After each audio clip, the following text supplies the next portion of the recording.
தொடர்ந்து பேசுவோம். எதிரும் புதிரும் தொடர்கிறது. இன்றைய விவாதத்தில் பேசிக் கொண்டிருந்தோம் அனைத்து சாதனரும் அர்ச்சராக முடியாது என்பதை குறித்து பேசிக் கொண்டிருக்கிற இந்த சூழ்நிலையில் இன்றைக்கு ஆகம விதிகளில் ஜாதி வேறுபாடு உள்ளது என்பதான ஒரு நிலைப்பாடு இருக்கிறது. இது உங்கள் பார்வை என்ன? இல்லை, இது ஜாதி வேறுபாடுனா இதில் ஒரு முக்கியமான விஷயத்தை பார்க்கணும். அவர்கள் அந்த கோயிலுடைய சட்டத்திட்டத்தின்படியே இப்போ இருக்கிற முறை தவறு. ஏன்னா சிவன் கோயில்களில் சிவாச்சாரியார்கள் தான் இருக்கணும், பிராமணர்கள் இருக்கக்கூடாது. இது சிவன் கோயிலுடைய விதி. ஆனால் இன்றைக்கு கபாலீஸ்வரன் கோயிலேருந்து நீங்கள் எந்த கோயிலை பார்த்தாலும் பிராமணர்கள் பார்ப்பனர்கள் இருக்காங்க. அது எப்படி பார்ப்பனர்கள் இருக்க முடியுது? அப்போ இதுவே முதல்ல அந்த கோயிலுடைய சட்டத்திட்டத்துக்கு எதிரானது. பழனி முருகன் கோயிலில் காலங்காலமாக அர்ச்சகராக இருந்தவர் பண்டாரத்தார்ன்ற சமூகத்தை சேர்ந்தவங்க தான் இருந்தாங்க. மதுரை ஆண்ட திருமலை நாயக்கன் அந்த கோயிலுக்கு போன போது அவர் நாயக்கர் சமூகத்தை சேர்ந்தவர்ன்றதுனால என்னை விட கீழ் சாதி ஒருத்தர் எனக்கு கோயில் அர்ச்சனை பண்ணி கொடுக்கக்கூடாதுன்னு அவர் தான் பிறகு பிராமணர்களை அங்கே அர்ச்சனை பண்ண அமர்த்துறாரு. அப்படின்னு பார்த்தா கூட இவங்க வழி வந்த சமூகம் கூட இல்லை, பார்ப்பனர்கள் சமூகம். அந்த அடிப்படையில் பார்த்தா இப்போ இருக்கிற இந்த பேட்டர்ன், கோயிலில் இருக்கிற பேட்டர்ன் மதத்துக்கே எதிரானது. இல்லை, நீங்கள் சொல்வதை போல இன்னைக்கு ஆகம விதிகளில் கூட பல ஜாதி பிரிவுகள் பார்க்கப்படுகிறது. இவர்கள் இருக்க வேண்டிய இடத்தில் அவர்களும், அவர்கள் இருக்க வேண்டிய இவர்கள் என்ன சொல்லி அவர்களுக்குள்ள சில பிரிவுகள் இருப்பதாக வைத்துக் கொண்டாலும் கூட இந்த ஆகம விதிகளில் சொல்லக்கூடிய நல்ல வழிகாட்டுதல் பல விஷயங்கள் இருக்கத்தான் செய்யும். எந்த ஒரு விஷயமாக இருந்தாலும் பல வழிகாட்டுதல்கள் நல்ல முறையில் கொடுக்கப்பட்டிருக்கும். ஆனால் அப்படிப்பட்ட அது போன்ற சாரமுள்ள பல விஷயங்களை தவிர்த்து விட்டு தங்களுக்கு சாதகமான விஷயங்களை ஒருவர் எடுத்துக்கொள்வதால் வருகிற பிரச்சனையுடைய உச்சகட்டம் என்பதை நீங்கள் உணர்றீங்களா? நிச்சயமா அப்படிதான் இந்த தீர்ப்போட விஷயம் எதிரொலிக்குது. அதே சமயம் இந்த ஆகம விதிகளை முறையா பயிற்சி கொடுத்து இதை நம்ம சகோதரர் சொல்றப்போ குறிப்பிட்ட ஒரு சமூகத்தை தொடர்ந்து அவர் கவுண்டர் பண்ணாலுமே கூட அது கூட தப்பு தான். நம்ம சமுதாயத்தை எல்லாரையும் ஒரே தட்டுல வச்சு பார்க்கணுன்றதுக்கான ஒரு முயற்சி தான் நம்ம பண்ணிட்டு இருக்கோம். இல்ல, அவருக்கான உரிமையை அவர்களே நாட்டுகிறார். அவருக்கான உரிமையாக இருந்தாலும் அந்த இவர் சொல்ற அந்த குறிப்பிட்ட சமூகத்தினரும் நம் தேசத்து மக்கள் தான். அதனால அந்த 207 பேருக்கு பயிற்சி கொடுத்தது பார்ப்பனர் அந்த பிராமண சமூகத்தை சேர்ந்தவர்கள். அரசு அந்த விஷயத்தில் தமிழக அரசு செய்த கடந்த திமுக அரசு செய்த ஒரு விஷயத்தை பாராட்டக்கூடிய வேண்டும். ஜாதி இன மத மொழிகள் எல்லாம் அப்பாற்பட்டு சில விஷயங்களில் சமத்துவத்தை நிலைநாட்ட வேண்டும் என்பதிலும் கூட சாதிகளால் பிரிவுகளை பார்த்துவிட்டு நம்முடைய வன்முறைகளை தூண்டிவிடக் கூடாதோ எதிர்காலங்களில் இது கொண்டு வரக்கூடாது என்பதற்கு ஒரு மாறுபட்ட பார்வைதான். நான் என்ன சொல்ல வரேன்னா சார், நம்ம இந்து மதம் என்ன சொல்லி இருக்குன்னா யார் மனதையும் புண்படுத்தக்கூடாது.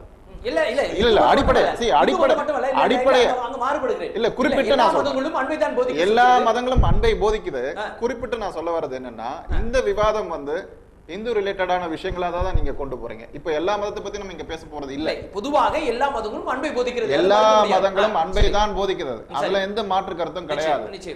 அதே சமயத்துல அந்த சமநிலைன்றது அரசாங்கம் முறையான பயிற்சி இன்னும் கொடுத்து இருக்கணும். நீங்க சொல்றது 206 கோயில்கள பூசாரிகள் இருக்காங்கன்னு சொல்றீங்க, அர்ச்சகர்களா இருக்காங்க.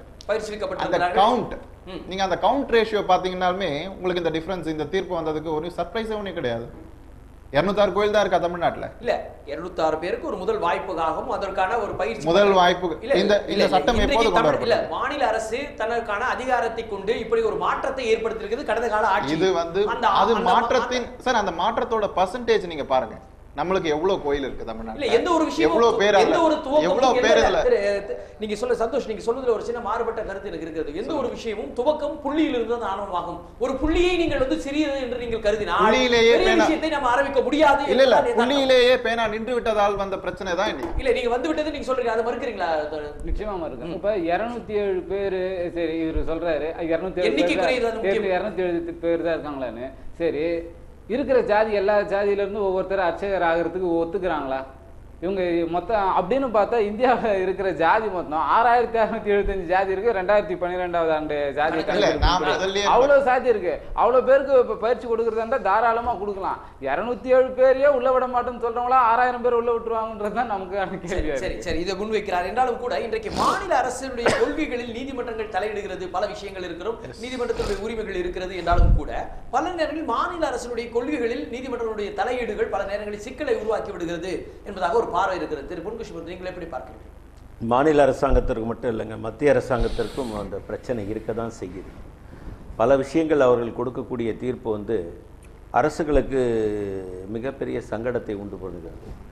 நீங்கள் அரசாங்கம் என்பது மக்களால் தேர்ந்தெடுக்கப்பட்ட அந்த அரசாங்கம், மக்களுக்கு பல வாக்குறுதிகளை அளித்து ஆட்சிக்கு வந்துள்ள அரசாங்கம், பலவற்றை செய்யக்கூடிய ஒரு சூழ்நிலை இருக்கிறது. ஆனால் அதையெல்லாம் நாம் தலையிட்டு இதை செய்யக்கூடாது, அதை செய்யக்கூடாது, இதற்கு நீங்கள் விளக்கம் கொடுக்கணும், அதற்கு விளக்கம் கொடுக்கணும் அப்படின்று சொல்வது ஒரு கட்டத்தில் உங்களுக்கு நல்லா ஞாபகம் இருக்கும். கடந்த காலத்தில் எங்களுடைய பிரதமராக இருந்த திரு மன்மோகன் சிங் அவர்கள் கூட ஒரு விஷயத்தை கோர்ட்டு தலையிட்டு சொன்னது.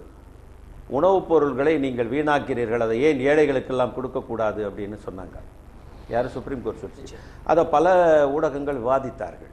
என்னுடைய கருத்து அதில் என்னன்னு கேட்டிங்கன்னா, இன்றைக்கு உணவு பற்றாக்குறை நிறைய நமக்கு வந்துக்கிட்டே இருக்கு. காரணம் பார்த்தீங்கன்னா, பருப்பு விலை, உளுத்தம் பருப்பு, துவரம் பருப்பு, எண்ணெயினுடைய விலை விண்ணை முட்டி கொண்டு நிற்பதற்கு என்ன காரணம்னா கையிருப்பு இல்லை. அதற்காக நாம் ஒரு சில இப்போ நாம் வீட்டிலே வச்சுருக்கிறோம், வீட்டிலலாம் எலி இல்லாமலாம் இருக்குது, எலி துண்ணுட்டு போகுது அப்படின்னு சுப்ரீம் கோர்ட்டு கேட்குது. ஆனால் எலி ஏதோ 1-2 சாப்பிட்டு போகுதுன்றதுக்காக எல்லா பொருளையும் நம்ம எடுத்து வெளியே போற்ற முடியாது. அதற்காக சேமித்து வைத்த பொருள்களை பல கேள்வி கணைகளை அது தொடுத்து அது மிகப்பெரிய விவாத பொருளாகி ஏன் ஏழைகளுக்கு கொடுக்கக்கூடாது அப்படியெல்லாம் அந்த மாதிரி விஷயங்களில் கூட அவங்க தலையிட்டு நெருக்கடிகளை மத்திய அரசாங்கத்திற்கு சரி. இப்போ மாநில அரசாங்கம் 207 பேரை அர்ச்சகர்களாக அனுமதிப்படியே தான் அவங்க படிச்சிருக்காங்க. சகோதரர் சொன்னாரு, அதுக்கு அவங்களுக்கு கற்றுக் கொடுத்தது, அந்த பாடங்களை சொல்லிக் கொடுத்தது, விதிகள் சொல்லிக் கொடுத்தது எல்லாமே விவரம் அறிந்த அந்த சமுதாயத்தை சேர்ந்தவர்கள் தான் கற்றுக் கொடுத்தார்கள் என்று கூட அவர் குறிப்பிட்டார்கள். சரி, இப்படியெல்லாம் இருக்கும்போது அவர்களுக்கு அவர் என்ன சொல்லுகிறாரோ அதை செய்யக்கூடிய தகுதி உள்ளவருக்கு அந்த பதவியை கொடுப்பதில் என்ன தவறு இருக்க முடியும்? எப்படி பொதுவாக இந்த விஷயங்கள் மட்டுமல்ல, இதை உள்ளடக்கிய பல விஷயங்கள் இருக்கு. இன்னார் தான் இந்த பணியை செய்ய வேண்டும் என்று ஒரு விஷயத்திற்கு தீர்மானிப்பது என்பது அது இருக்கக்கூடாது. காரணம் என்னன்னா, இல்ல நிச்சயமா இருக்கக்கூடாது. அது நம்மள மாதிரி வளர்ந்து வர ஒரு நாட்டுக்கு ஒரு நல்ல ஒரு துவக்கமா இருக்காது. ஸோ அதனால ஒரு சமூகத்தை தான் செஞ்சணும் அப்படின்றத அவங்க எந்த அளவுல அதோட அழுத்தம் திருத்தமான சில வரிகளை நான் பார்க்கல. ஒரு அரசாங்கம், மத்திய மாநில அரசுகளாக எந்த அரசாங்களாக இருந்தாலும் கூட ஒரு சமதர்மத்தை சமதர்மத்தை வெளிப்படுத்துகிறவர்கள் என்று சொல்கிற பொழுது இவருக்கு தான் இது என்று பிரித்து ஆளுகிற ஒரு மனப்பான்மையை கொண்டு வருவது என்பதை உள்ளடக்கி இருக்கிறதா என்பதை நீங்கள் உணர முடியுதா? இந்த விஷயத்தில் இந்த பிரித்து ஆளுகிற உணர்வை உங்களால் உணர நிச்சயமா இது ஜனநாயக ரீதிப்படி எடுத்துக்கிட்டோம்னா இது நிச்சயமா ஜனநாயகமா அப்படின்ற ஒரு கேள்வி இருக்கும். அது கான்ஸ்டிடியூஷனல் என்னென்ன சொல்லியிருக்குன்றது அது அந்த கான்ஸ்டிடியூஷனல் கொடுத்திருக்க விதிமுறைகளின் கீழே தான் இந்த தீர்ப்பு வந்திருக்கான்றதே ஃபர்ஸ்ட் நமக்கு தெரியணும். இல்ல, தந்தை பெரியார் போன்றவர்கள் 1973ஆம் ஆண்டுகளில் கடுமையான போராட்டங்களை நடத்திய அப்படிப்பட்ட அவர்களுடைய போராட்டங்களுடைய பல்வேறு ஆழமான விஷயங்களை நாங்கள் பின்னணிகளை பார்த்தது என்று சொன்னால் பல காரணங்கள் இருக்கு. தந்தை பெரியாருடைய கருவறை போராட்டங்கள் வரலாற்றில் மறுக்கப்பட முடியாத பொன்னெழுத்துகளால் பொறிக்கப்பட வேண்டிய விஷயங்கள். இதுல பிரச்சனை என்னன்னா அதனுடைய பெரியார் தந்தை பெரியார் அவர்கள் வைத்த இந்த போராட்டத்தினுடைய மையம் என்னவென்று சொன்னால் அனைவருக்கும் இந்த உரிமை பெற வேண்டும். இல்ல சார், இதுல எங்க சிஸ்டம் நம்மளது ஃபெயிலியர் ஆகுதுன்னா, கருவறை வரைக்கும் சென்று நடத்தின போராட்டங்கள் ரொம்ப முக்கியமானது, வரலாற்று சிறப்பு வாய்ந்ததா இருந்தாலும் கருவறையில நின்று சாமியை வணங்கி இருந்தா அந்த பிரச்சனை வந்திருக்கு. அதோன்னு தோணுது. அவரவர் எடுக்க வேண்டிய முடிவுகளாக இருந்தாலும் நம்மளோட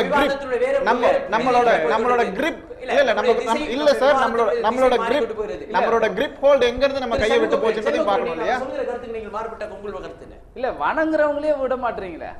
வணங்குறவங்கள, அதாவது நாத்திகர்கள் வணங்கி இருந்தா பிரச்சனை இல்லைங்கிற அளவுல சொல்றாங்க, வணங்குறவங்கள உள்ளே விட மாட்டாங்களே. நீங்க வணங்குறவங்கள வணங்க கூடாதுன்னு சொல்றீங்களே. சன்னதிக்குள் செல்வதற்கே இன்னார் தான் செல்ல வேண்டும் என்று ஒரு நிச்சயமாக அத்தகைய சூழ்நிலை தற்போது இல்லை.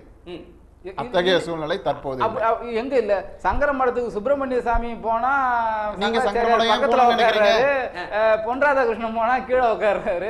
நீங்க சங்கர மடம் போறேன்னு நினைக்கிறீங்க, அது அவங்களோட. நீங்க பெரியார் இப்ப உங்க தலைவர் இருக்காருன்னா உங்க தலைவர் கீழே உட்காரலாம். நாங்க ஏதாவது கேட்க போறோமா? நிச்சயமா கிடையாது. அப்படி இல்லங்க. ஒவ்வொருத்தங்களோட சுப்பிரமணிய சாமி எந்த பதவியிலுமே இல்ல இந்தியாவில. பொன் ராதாகிருஷ்ணன் ஐயா மத்திய இணையமைச்சராக இருக்காரு. மத்திய இணையமைச்சராக இருக்கிற கீழே உட்கார்றாரு, எந்த பதவியிலுமே இல்லை. சுப்பிரமணிய சாமி சங்கராச்சாரியார் பக்கத்தில் உட்காராங்கன்னா எந்த அடிப்படை? 2 பேருக்கும் பூணூல் மட்டும்தான் அடிப்படை, வேற எந்த ஒத்துக்க முடியாது. அன்பு சகோதரரோட பேரே சண்முக பிரியன் தான். இல்ல, நம்மளுடைய விவாதம் திசை மாறிக்கொண்டிருக்கு. இல்ல, நம்முடைய கருத்துகள் ஒருவேளை அவருடைய தன்னடக்கத்தினுடைய வெளிப்பாடாக கூட இருக்கலாம், திரு பொன்னாருடைய தன்னடக்கத்தின் வெளிப்பாடாக இருக்கலாம், இல்ல அவருடைய தனிப்பட்ட விஷயம்.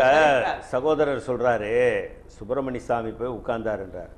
ஆனால் இதற்கு முன்னால் ஜனாதிபதியாக இருந்த ஆர் வெங்கட்ராமனே திரு பொன் ராதாகிருஷ்ணன் எங்கே உட்கார்ந்தாரோ அதே மாதிரி தான் உட்கார்ந்துருக்காரு.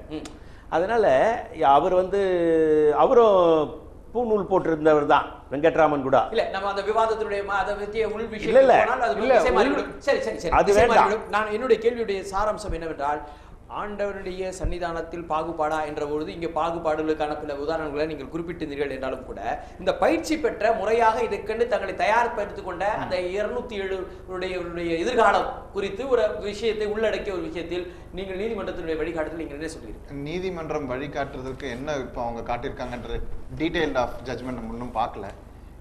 இன்னும் அரசு சைட்ல இருந்து இதுக்கான எந்த ஒரு ரியாக்ட் இல்ல. அனைத்து சாதியினரும் அரசு அர்ச்சகராக முடியாது என்பதை தெளிவாக சொல்லியிருக்கிறது. அதற்கு சில காரணங்களையும் குறிப்பிட்டிருக்கிறது. சார் எல்லா ஒரு விஷயம் நல்லா எல்லா தீர்ப்புகளுமே சென்னையில் இன்று கொதித்தெழுந்து இதில் பாதிக்கப்பட்டவர்கள் தங்களுடைய போராட்ட களங்களை ஆர்ப்பாட்டம் நடத்துகிறார். சென்னையில் செய்தியாளர் சார் எல்லா தீர்ப்புகளுமே மாற்றத்துக்கு உட்பட்டது. அந்தந்த காலகட்டத்தில் அந்தந்த அரசாங்கங்கள் கொண்டு வர சட்ட வரைவுப்படி எல்லா தீர்ப்புகளுமே மாற்றத்துக்கு உட்பட்டது தான். நாளைக்கு மறுபடியும் இதை விட வேற ஒரு சட்டம் இயற்றி திரும்ப அது அமல் வந்ததுன்னா அப்ப இந்த தீர்ப்பே கூட இல்லாம போறதுக்கான வாய்ப்புகள் நிறைய இருக்கு. ஆனா இதோட கடமை அரசுகளின் கொள்கைகளில் மாநில அரசினுடைய ஒரு கொள்கைகள் முடிவுகளுக்குள் எடுப்பதற்குள் அந்த முடிவுகள் சில விஷயங்களை மத்தியில் இருக்கக்கூடிய நீதிமன்றங்களோ எல்லா விஷயத்துக்குமே நீ கேஸ் போட முடியும். இல்ல இந்த விவகாரம் தொடர்பாக மாநில அரசினுடைய அரசாணைக்கு எதிரான ஒரு கொள்கையை பிரதிபலித்திருக்கு என்று நீங்கள் கண்டுகொள்கிறீர்களா? ஆமா, இது உண்மையில அதான் நினைக்கிறேன். இதுல எங்களுடைய திராவிடர் கழகத்துடைய கருத்தை நாங்க பதிவு செய்ய விரும்புறது என்னன்னா, இடஒதுக்கீடு பிரச்சனை வந்தபோது இடஒதுக்கீடு 50% மேலே போகக்கூடாது என்கின்ற நிலை வந்தபோது தமிழகத்தில் 69% இடஒதுக்கீடு இருந்தது.